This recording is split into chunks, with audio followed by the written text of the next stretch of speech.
Hi everybody, this is David Bucinelli, founder of Studio 16 Architecture, and welcome to Touchpoints.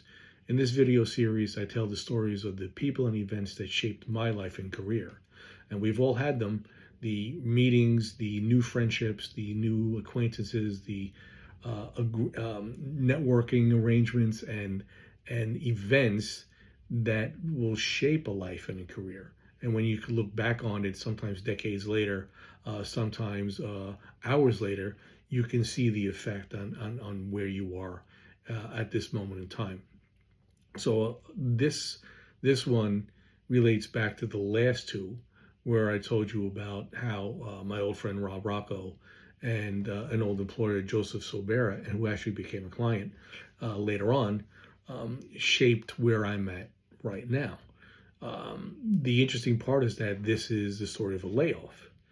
Back in 1992, the country entered a recession. It hit the construction sector particularly hard, and I was let go. Right, there just wasn't enough work.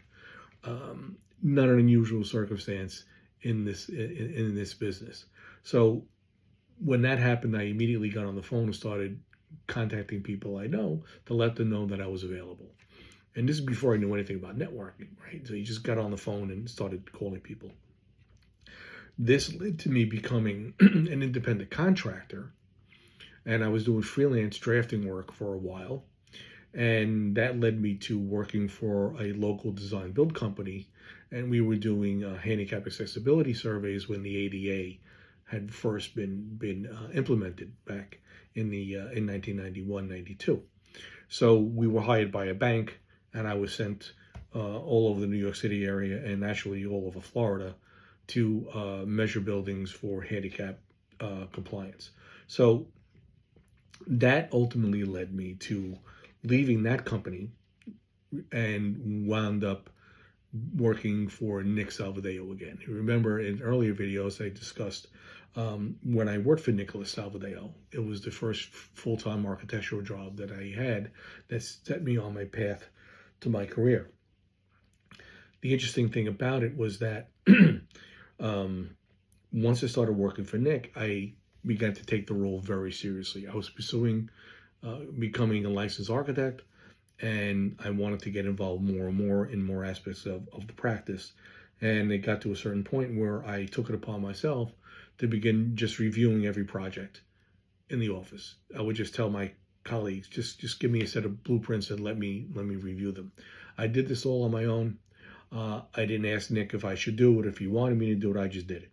There was somebody else in the office who was supposed to be doing that, but he wasn't doing it.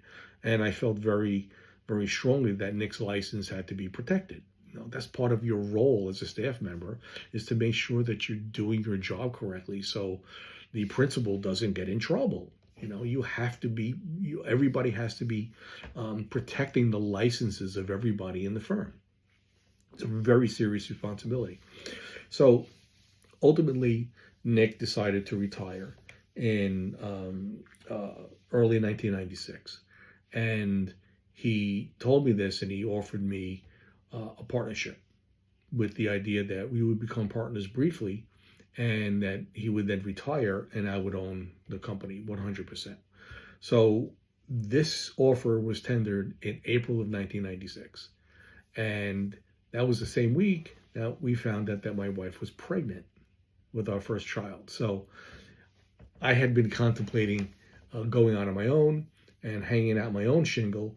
Well, that that offer kind of made me helped make me make the decision. It was either go out completely on my own, unknown, just take the dive and not knowing where you're going to land, or buy a practice with a ready-made clientele and a book of business. So I made the decision, and Nick and I executed the deal, and it became Salvadeo Associates Architects in 1996.